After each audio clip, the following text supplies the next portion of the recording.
একা একা মোটেও ভালো লাগছিল না তার। ইদানিং একাকিত্বকে বরণ করে নিতে কষ্ট হয়। হয়তো একাকিত্ব জীবন ছেড়ে ৩ নারীর সঙ্গ পেয়েছিল বলেই আজ একাকিত্ব তাকে বাঁধতে পারছে না। ডান হাতে থাকা টর্চ লাইট বাম হাতে স্থানান্তর করে। ডান হাত গলিয়ে দেয় পকেটে। মানিব্যাগটা হাতে তুলে নিয়ে মুচকি হাসে। সে তো ভুলেই গিয়েছিল তার সঙ্গিনী যে তার সাথে প্রতিটা সেকেন্ডেই রয়েছে।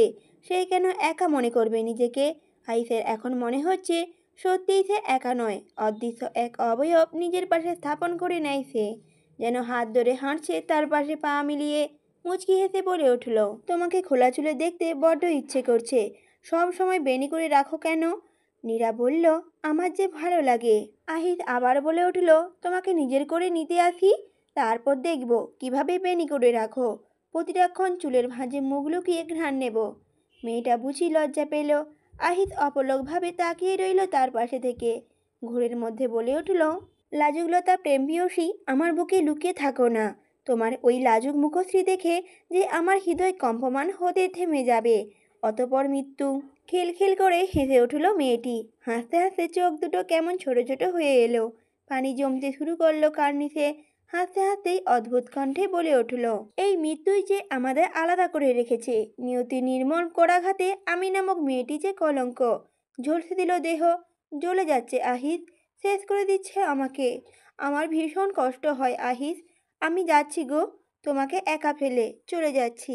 এলোমেলো কণ্ঠস্বর মিলিয়ে যায় পাহাড়ের বুকে। বারংবার বাড়ি খায় আহিসের কর্ণকুহরে। মেয়েটিও আস্তে আস্তে মিলে যায় কুয়াশাচ্ছন্ন পরিবেশে। দিশেহারা হয়ে খুঁজে আহিস। নেই, কোথাও নেই। আহিসের আর্তনাদ দানবীয় পাহাড় কেমন আনন্দ নিয়ে উপভোগ করে। জঙ্গলে কোথাও থেকে চাপা চিৎকার শুনে আহিস নিজের কাল্পনিক ভাবনা থেকে বের হয়। মেয়েটা এখন তার কল্পনাতেই রাজত্ব করে। সামনাসামনি তো ধোঁয়াশা। চাপা আওয়াজকে অনুসরণ করতেই কয়েকটা যুবককে চোখে পড়ে। তার দিকেই কেমন করুণ চোখে তাকিয়ে আছে। দৃষ্টি ঘুরিয়ে নেয় আহিস। মুখশ্রী শক্ত করে বলল, খবর কি?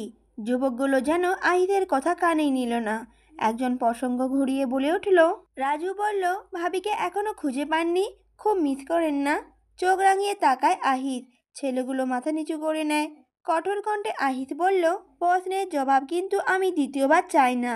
রাজু বলল, ভাই কয়েকজনকে একটু আগে বেরিয়ে যেতে দেখলাম, আমরা এখন পিছু নিতে পারবো?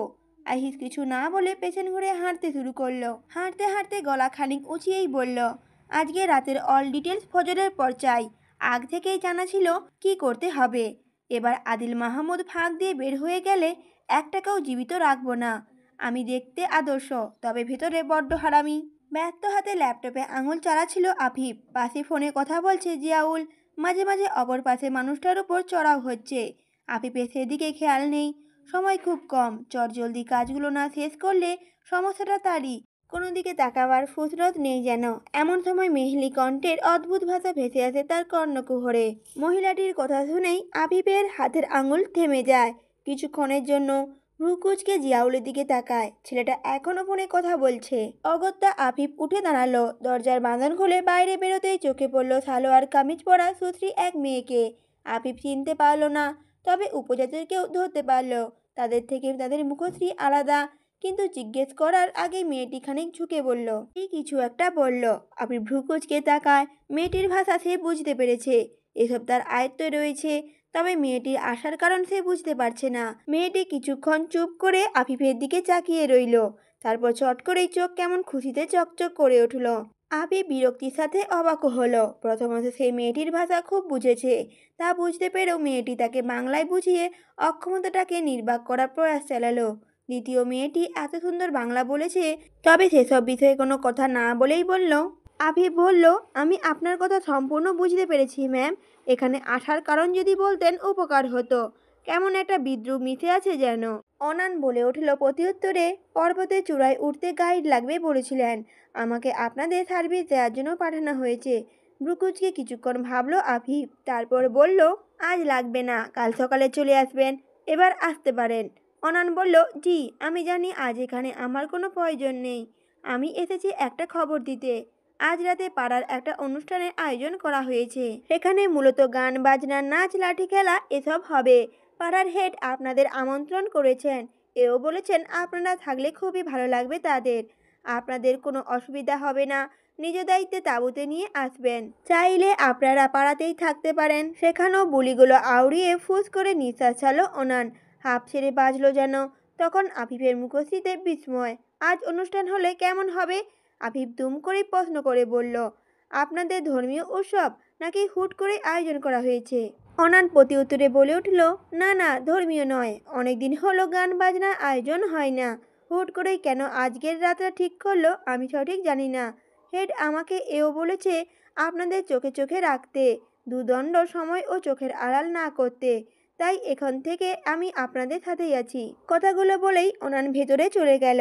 আফিফ তাজ্জব হয়ে অনানের যাওয়া দেখলো। খটকাটা ঠিক জায়গায় লেগে গেছে। আজ রাতে প্রোটেকশনের জন্যই এমন আয়োজন বুঝতে বাকি রাখেনি আফিফ। তবে মেয়েটি তাকে সরাসরি কেন বলল? আচরণে কেমন বাচ্চা বাচ্চা ভাব। সত্যিই কি বাচ্চা নাকি? না মেয়েটা ভান ধরছে, ধরতে পারল না আফিফ। মাথায় জট পেকে যাচ্ছে। কয়েক কদম এগিয়ে আফিফ ঘাসের উপরে বসে পড়ল।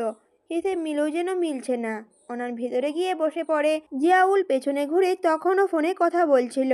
কারো উপস্থিতিতে ঘুরতেই চোখ বড় বড় হয়ে যায় তার। অনান অস্বস্তিতে পড়ে নিজের মুখ ঢাকার প্রাণপণ চেষ্টা করে, তবে নিয়তি আজ তার সাথে ঠাঁই দেয় না। কিছুটা জোরে চেঁচিয়ে বলে ওঠে, জিয়াউল, তুমি তুমি এখানে কি করছো? দেখো তোমার পিক আমার ফোনে নেই, আবার কি চাই? ছবির কথা বলতেই জিভেতে কামড় বসায় অনান। চটজলদি মানানোর মতো করে বলে ওঠে, ওসব কথা তুলে লজ্জা দিবেন না প্লিজ। আমি আসলেই বান্ধবীদের পাল্লায় পড়ে ওরকম করে ফেলেছি। পরে আপনার ফোন ফেরত দিয়েছিলাম এক আপুকে দিয়ে। জিয়াউলের রাগ তবুও কমে না। কমবে কি করে? এই মেয়েটার জন্য শুধু শুধু তার বকা শুনতে হয়েছে। তেরে যেতে নিয়েও থেমে যায় সে।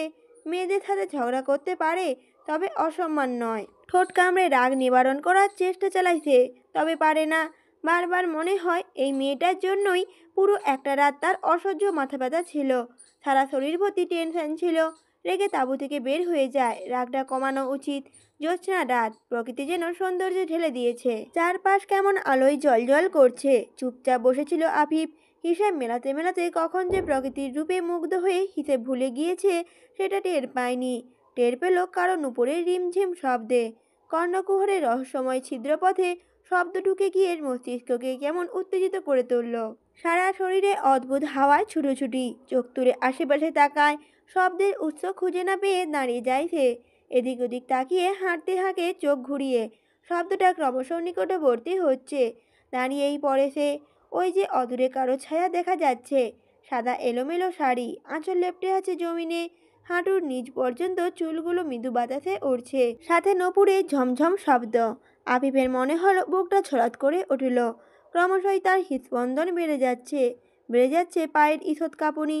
দাঁড়িয়ে থাকতে না পেরে আফিফ ঘাস ধরে বসে পড়ে মাটিতে। চোখের দৃষ্টি পরিবর্তন হয় না। চোখের দৃষ্টি একইভাবে পড়ে আছে এলোকিসি মেয়েটির দিকে। আস্তে আস্তে ছায়াটা মিলিয়ে যেতে থাকে। এক সম্মোহনী ঘোরে এগিয়ে যেতে থাকে আফিফ। নাগাল পায় না, থেমে যায়। তৎক্ষণাৎ মস্তিষ্ক তার সচল হয় না। অদ্ভুত অনুভূতি টের পায় নিজের মধ্যে। এটা কি চট করে প্রেমে পড়ার লক্ষণ?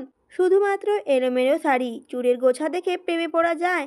প্রশ্নের উত্তর পেল না আফিফ। শুধু অস্পষ্ট স্বরে বলে উঠল, কোলাহল মুক্ত নির্জন পথ, পূর্ণিমা আলোয় প্রকৃতির জলজল ভাব বিস্তৃত। অজানা এক এলোকাশি হৃদয় করে গেল ছিন্নভিন্ন। মীরা ফোনটা কানে তুলে নিতেই শুনতে পায় রাজনন্দিনী। ফিসফিস শব্দে বসা থেকে দাঁড়িয়ে পড়ে মীরা। কানে থাকা ফোনটা নামিয়ে নম্বরটা আবার দেখে নেয়। অচেনা নম্বর যে আদিল হতে পারে এটা ভাবেনি হয়তো। মীরা কঠোর কণ্ঠে বলে ওঠে, ডাকবেন না এই নামে। কি চাই? হাসির শব্দ। নরম কণ্ঠে আদিল বলল, আমার একটাই রাজনন্দিনী, ডাকবো না? আদিল মাহমুদ যে চিৎকারের বিনিময়ে এমন নরম সুরে কথা বলবে মীরা হয়তো ভাবতেও পারেনি। ভাবার কথাও না। প্রশ্নের উত্তর না পেয়ে আবার বলে উঠল আদিল, আপনাকে নিজ ছাড়তেই চাইবো আমি। খুব জলদি সারপ্রাইজ অপেক্ষা করছে। পরীক্ষা হয়ে যাক না। নিষ্ঠুর হৃদয়ের পুরুষ নিষ্ঠুর হৃদয়ের নারীর মনে জায়গা করতে পারে কিনা। আদিলের কথাগুলো শুনে আর কিছু উত্তর খুঁজে পায় না মীরা। বুকের ভিতর অসহনীয় পীড়া কাবু করে দিচ্ছে তাকে। মীরা ফোন কাটতেই শব্দ করে হেসে উঠল আদিল, যেন কৌতুক পেয়েছে। রাজনন্দিনীর নামে সেভ করা নম্বরে এক পলক চোখ রেখে ফিসফিস করে বলে উঠল আদিল। কঠোর বাজঘাই কণ্ঠটা সুধাময় লাগছে কেন রাজনন্দিনী? তবে কি আদিল মাহমুদ সত্যি সত্যি ডুবে গেল, নাকি সাজারে পারদর্শিতার প্রমাণ দিচ্ছে? হাসির শব্দ কানে বাজার মতো। কি ঘুরছে তার মনে। এ কেমন খেলা? ধ্বংস না সৃষ্টির ফুল ফুটবে? সর্বনাশা খেলার মতো থেকে ভুল করছে না তো আদিল মাহমুদ?